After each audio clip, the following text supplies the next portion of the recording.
Hello friends, last time हमने heat transfer से related heat conduction, heat convection and heat radiation की discussion कर ली। चलो थोड़ा रिवाइज करें। Then just think about the heat conduction that already we have discussed. Heat conduction is possible in solid conductor, and also we have derived the equation for the heat current as a delta Q upon delta T is equal to minus Ka delta T upon delta X, where delta Q upon delta T is also called heat current. Delta T upon delta X is temperature gradient. K is the thermal conductivity, and regarding with this also we have discussed the equivalent conductivity for two conductors are connected in series and parallel. Okay, then after we have discussed about the heat convection that is possible in fluid, means liquid or gas, और उससे related हमने उसकी information ले ली। Then we have discuss about the heat radiation also. Regarding with the heat radiation, we have discussed that whatever the heat radiations are called electromagnetic waves, but all electromagnetic waves are not heat radiation. And regarding with this also we have discussed about the previous observation. Whenever the radiation, otherwise energy, is incident on the any type of conducting sphere, then with the absorption some amount of radiation is emitted by that object also. If rate of absorption is smaller than the rate of emission, just think, rate of absorption is smaller than rate of emission, means rate of emission is more than rate of absorption, temperature of that object decreases. If rate of absorption is more than rate of emission, then temperature of that object increases. Up to that much we have discussed. उसी पे थोड़ा और example अगर हम याद करें तो जो भी ऐसे हमारा एज ए विंटर टाइम होता है या फिर ऐसे हमारा जो भी समर टाइम बोलते हैं, दोनों में हम जो भी हमारे एज ए जो क्लॉथ के जो हम पहनने के लिए जो चूज करते हैं, कलर चूज करते हैं, वो डिफरेंट है। समर टाइम में क्या करते हैं, we are choosing the clothes with light colour, almost white. क्यों? तो जो वाइट कलर है वो जो भी रेडिएशन एमिट मतलब उसके ऊपर इंसिडेंट होगा उसमें से मोस्ट ऑफ तो रिफ्लेक्ट कर देगा, इसीलिए हमें थोड़ी जो है वो गर्मी कम लगेगी, है ना। और ऐसे ही विंटर सीजन में क्या करते हैं, जो डार्क क्लॉथ है वो चूज करते हैं। क्यों? क्योंकि वो मोस्ट ऑफ एनर्जी को एब्जॉर्ब करेंगे, तो वहां पर रेडिएशन के थ्रू ही हो रही है तो मोस्ट ऑफ एब्जॉर्प्शन करेंगे, इसीलिए हमारा बॉडी का जो भी टेम्परेचर है हमें थोड़ा ऐसे वार्मनेस फील होगा और टेम्परेचर सही रहेगा तो वी कैन फील बेटर, है ना। ऐसे ही जो थर्मोस होता है उसको याद करो, उसकी अंदर की सरफेस देखो, इट इज रिफ्लेक्टिंग सरफेस। तो क्यों रिफ्लेक्टिंग रखते हैं, तो रिफ्लेक्टिंग इसलिए कि जो भी अंदर हमने चीज भर रखी है, सपोज कोई भी गर्म चीज भरी है अंदर, hot tea, coffee, it's remains hot for long time, for so many hours. क्यों ऐसा होता है, तो due to the reflecting surface whatever the radiations are there it is internally reflected, वो पास नहीं हो जाएगा, एमिशन नहीं हो जाएगा, इंटरनली रिफ्लेक्ट ही होगा, तो अंदर जो है उसका टेम्परेचर मेंटेन रहेगा। ठंडी चीज बन रखी है ना, कोई भी cold water, chilled water, it's remain chilled for long hours, long time. क्यों? तो सेम थिंग, वहां से एमिशन नहीं होगा उसका, या फिर एब्जॉर्प्शन भी हीट का नहीं होगा, तो क्या होगा, जो भी चीज है वो अंदर की जो रिफ्लेक्टिंग सरफेस है, due to the reflecting surface तो temperature is maintain for long time. तो ये भी एक हमारा एज ए हीट रेडिएशन का पार्ट है। ओके, यहां तक एज ए हमें हीट रेडिएशन तक करना है। चलो आज हमें एक अलग चीज करनी है, black body,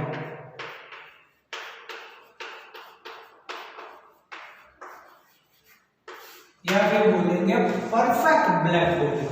then what is called black body, और यहां पर हम क्लैरिफिकेशन कर देते हैं कि ब्लैक बॉडी का उसके कलर के साथ कोई रिलेशन नहीं है।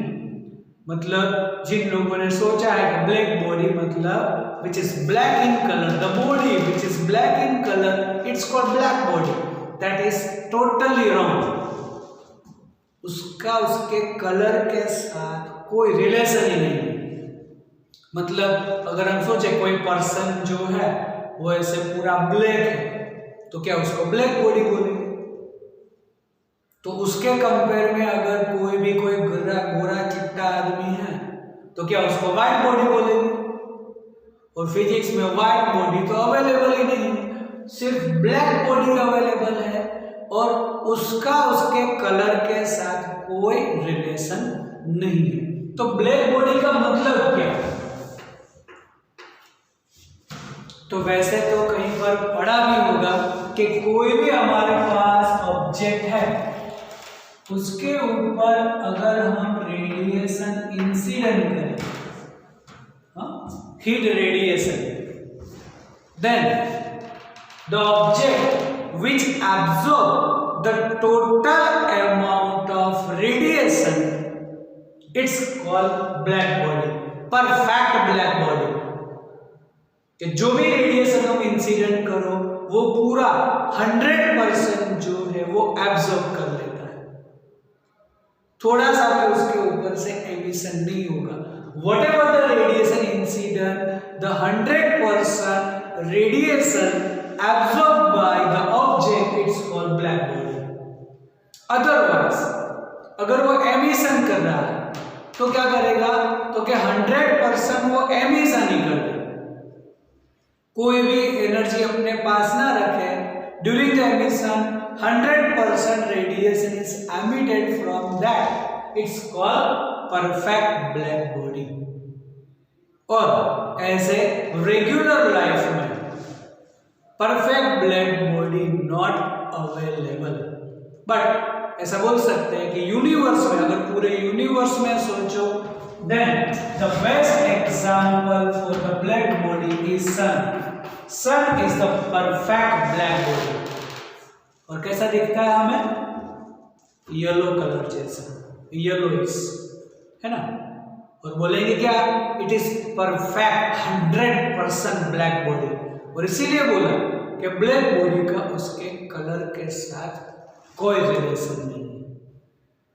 अब जो सन में जो प्रोसेस हो रही है, that high temperature the hydrogen fuse and converted into helium and some amount of energy is release end of the process. तो एंड ऑफ द प्रोसेस जो एनर्जी रिलीज होती है वो पूरा उसके सरफेस में से एमिशन हो जाता है। 100% the radiation is emitted from the surface of the sun, that's why sun is considered as black body। बाकी अर्थ के ऊपर 100% ब्लैक बॉडी अवेलेबल नहीं है। हाँ, ऐसा है कि 98% ब्लैक बॉडी अवेलेबल है, that is called lamp suit. क्या होता है लैम्प सूट का मतलब क्या है? What is called lamp suit? याद है? नहीं, चलो मैं बोल देता हूं कि अगर हम कोई भी ऐसे दिया जलाए और दिया जलाने से जो ऊपर ऐसे ब्लैक थोड़ा हमें दिखता है, that is called lamp suit. जिसको बोलते हैं ना वो ब्लैक जैसा मैस, बस वही लैम्प सूट। वो 98% ब्लैक बॉडी है। और इसीलिए जो लैंप शूट है, अगर तुम उसको ऐसे डायरेक्टली टच करोगे तो वो तुम्हें ऐसे वो गर्म नहीं लगेगी या स्लाइटली गर्म लगेगी। क्यों? क्योंकि वो 98% ब्लैक बॉडी, उसमें से उतनी एनर्जी तो उसने डायरेक्टली एमिट कर दी, तो जो एमिट कर देता है उसका टेम्परेचर तो लो होता है। ऐसे ही अगर इसके कंपेयर में सोचे तो silver is only 2% black body.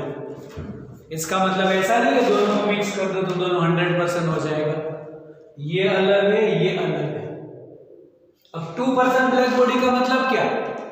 Silver में तुम जितनी एनर्जी सप्लाई करोगे उसमें से 2% ही वो एब्जॉर्ब करेगी, 98% तो वो रिफ्लेक्ट कर देगी। इसीलिए उसको गर्म होने में टाइम लगता है सिल्वर को।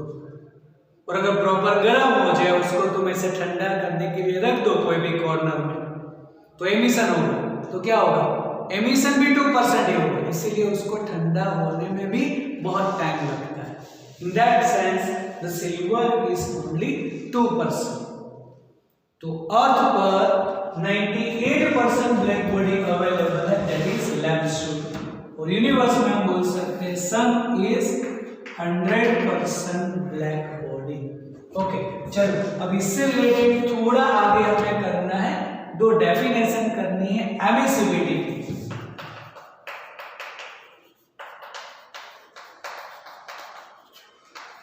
Emissivity denoted as E।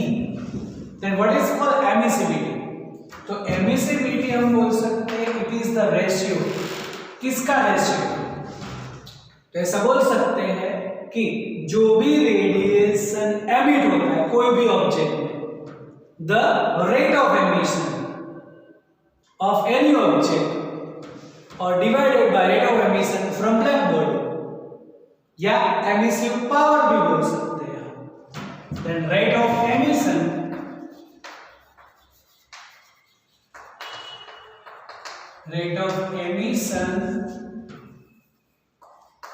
of radiation from object divided by rate of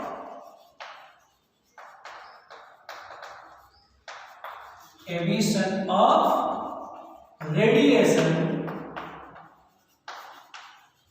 from black body.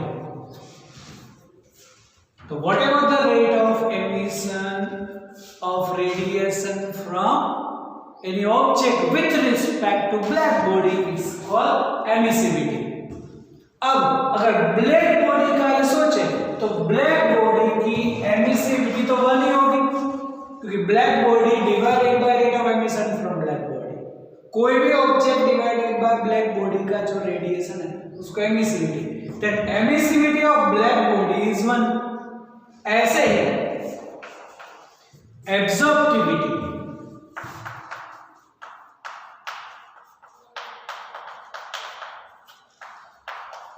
which is called A, so it is called rate of absorption.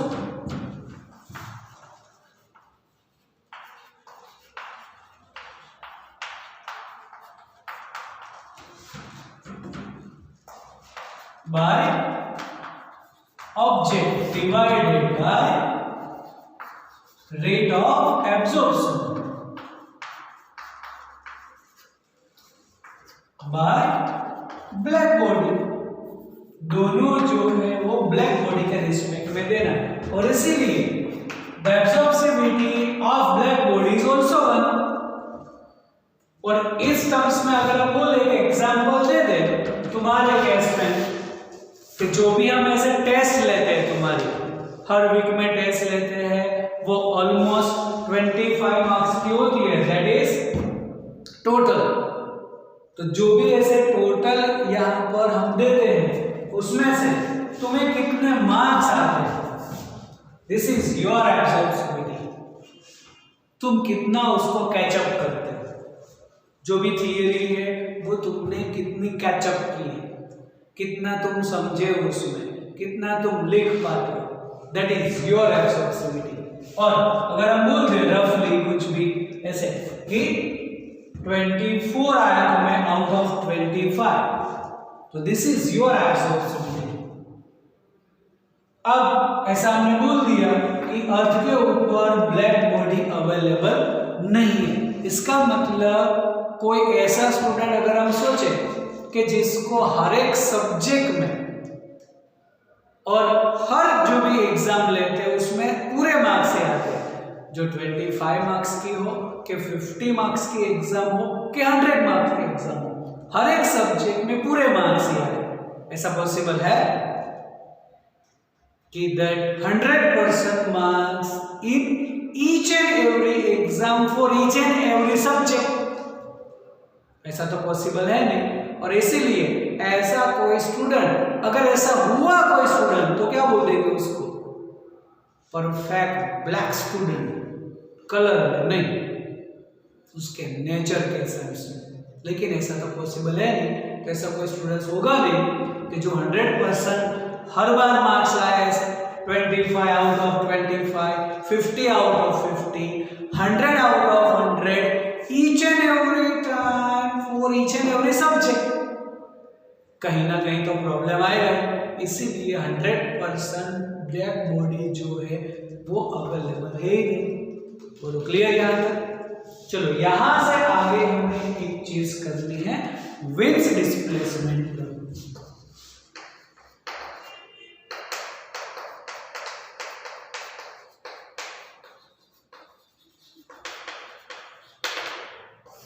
Wings displacement लो। तो अब जो विंग्स डिस्प्लेसमेंट लो है उससे related एक पहले एक example सोचते हैं कि हमारे पास कोई भी एक आयरन रोड है which is eight normal temperature, means at room temperature. कैसा दिखेगा हमें? दिखेगा मतलब कलर कैसा होगा उसका? थोड़ा ब्राउनिश ब्लैकिश कलर जैसा। चलो फिर अब उसका टेम्परेचर तुम इंक्रीज करो, थोड़ी हीट सप्लाई करो, टेम्परेचर इंक्रीज करो, कुछ चेंज आएगा कलर में? हाँ, थोड़ा रेडिश दिखेगा। चलो और थोड़ा सप्लाई करो हीट और टेम्परेचर दो उसको, तो कैसा दिखेगा? रेडिश येलो जैसा दिखेगा, ऑरेंज टाइप, रेडिश येलो। थोड़ा और हीट सप्लाई करो तो जैसे ही वो मेल्ट होगा उस टाइम पर वो व्हाइट कलर दिखता है। तो at different temperature it's appears it very colour. तो जो कलर है वो किसके साथ, मतलब कलर जो है उसके पीछे रिस्पॉन्सिबल कौन है? वेवलेंथ। कि जो वेरिंग वेवलेंथ हो रही है उस हिसाब से उसका कलर हमें अलग दिख रहा है, और वही है हमारा विंग्स डिस्प्लेसमेंट लो, जिसमें तुम जो पहले रेड दिख रहा है फिर उसमें एज ए रेडिश येलो दिख रहा है, मतलब ऑरेंज टाइप, तो उन दोनों में से वेवलेंथ किसकी ग्रेटर है या किसकी स्मॉल है? तो रेड कलर की वेवलेंथ सबसे मैक्सिमम है। जो हमारा स्पेक्ट्रम है ना विबग्यू, उसको याद करो क्या? VIBGYOR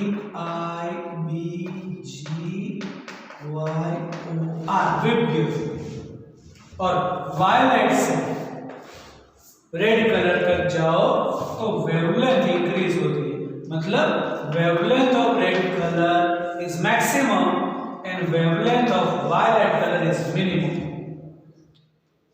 तो टेम्परेचर इंक्रीज करोगे तो रेडिश दिखेगा, और ज्यादा टेम्परेचर इंक्रीज करोगे तो orange, reddish yellow type, orange type दिखेगा।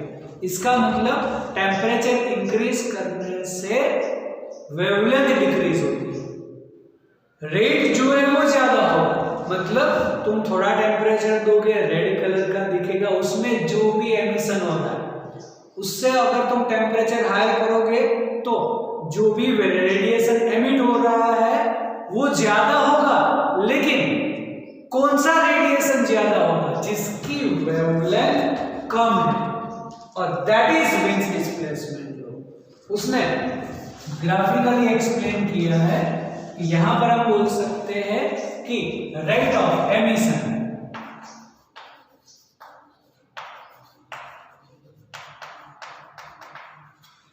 जिसको हम बोल सकते हैं W वर्सेस वेवलेंथ का ग्राफ फॉर डिफरेंट टेम्परेचर। और ऐसा कुछ हम बोल सकते हैं T1, T2 and T3 से T3 greater than T2 greater than T1। तो उसका पिक पॉइंट देखो जहां पर वेवलेंथ λ1 है और उसका एमिशन है वो W1। फिर अब T1 से टेम्परेचर T2 करो, then rate of emission is greater W2 greater than W1, but what about wavelength? Wavelength तो कम हुई, तो on increasing the temperature radiation with lower wavelength increases, that is Wiens displacement law। फिर से on increasing the temperature the radiation of lower wavelength increases, that is Wiens displacement law। फिर और अगर तुम टेम्परेचर हाई करो W3 तो W3 greater than W2, but wavelength तो कम हुई, that means λ3 less than λ2 less than λ1, that means wavelength and temperature are inversely proportional। Temperature increase करोगे तो वेवलेंथ डिक्रीज होती है, then wavelength is inversely proportional to the temperature। ये इसका equation हो गया। और हम बोल सकते हैं λT is constant, and λT जो कांस्टेंट है उसको तुम v बोल सकते हो, it is Wiens constant v, और उसकी वैल्यू भी फिक्स है, it is 2.9 10⁻³ metre kelvin. It is not milli kelvin, milli kelvin नहीं बोल सकते क्योंकि लैम्बडा मीटर में और टी केल्विन में, इट इज मीटर केल्विन। तो डायमेंशन फॉर्मूला बोल सकते हो उसका m0 L1 T0 K1, temperature का K है, केल्विन है तो K1 लिख सकते हैं लास्ट में। ओके, तो यहाँ पर ये हमें चीज कंसीडर करनी है, और ये उसका इक्वेशन है, wavelength is inversely proportional to temperature. तुम टेम्परेचर इंक्रीज करोगे तो वेवलेंथ डिक्रीज होती है, टेम्परेचर इंक्रीज करोगे तो वेवलेंथ डिक्रीज होती है। तो इक्वेशन हो गया। स्टेटमेंट में बोलना है तो बोल सकते हैं कि on increasing the temperature radiation with lower wavelength increases, that is Wiens displacement law। Okay, चलो तो ये Wiens displacement law हो गया। अब इस चैप्टर से रिलेटेड थोड़ी ही थियरी हमारी बाकी है, स्टीफन बोल्ट्जमैन लॉ है, ओके, फिर उसके बाद ग्रीन हाउस इफेक्ट है, और उसके बाद न्यूटन्स लॉ ऑफ कूलिंग है। मतलब अब 2-3 टॉपिक ही बाकी है, हमारा थियरी से रिलेटेड चैप्टर फिर खत्म हो जाए। तो यहां तक पहले कर दो अच्छी तरह से।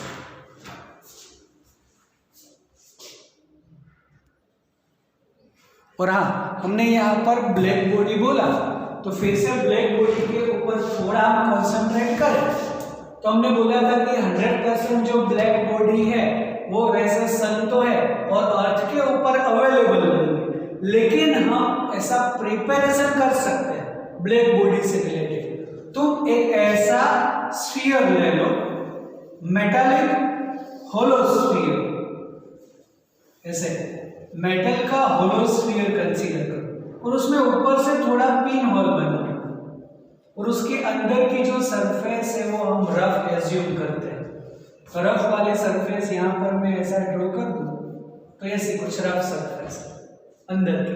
अब इसके ऊपर रेडिएशन तुम इंसिडेंट करो, तो जो भी रेडिएशन अंदर जाएगा through pin hole, due to the rough surface it is many times reflected, it is internally reflected, है ना। Then what about the possibility of this radiation comes out from the same pinhole? It is negligible. The possibility is negligible for the radiation whatever that enter and comes out through the same pinhole. उसकी possibility तो zero हो जाएगी। अब zero हुई possibility मतलब whatever the radiation is entered through the pinhole, it is totally absorbed, and during each reflection the some amount of energy is lost by the radiation. क्योंकि rough surface है तो ये जो है स्फीयर वो थोड़ी थोड़ी एनर्जी एब्जॉर्ब भी करेगा, रेडिएशन लॉस्ट करेगा. Then total amount of radiation, whatever the entered radiation, is totally absorbed. In that sense, we can say it is perfect black body. Okay?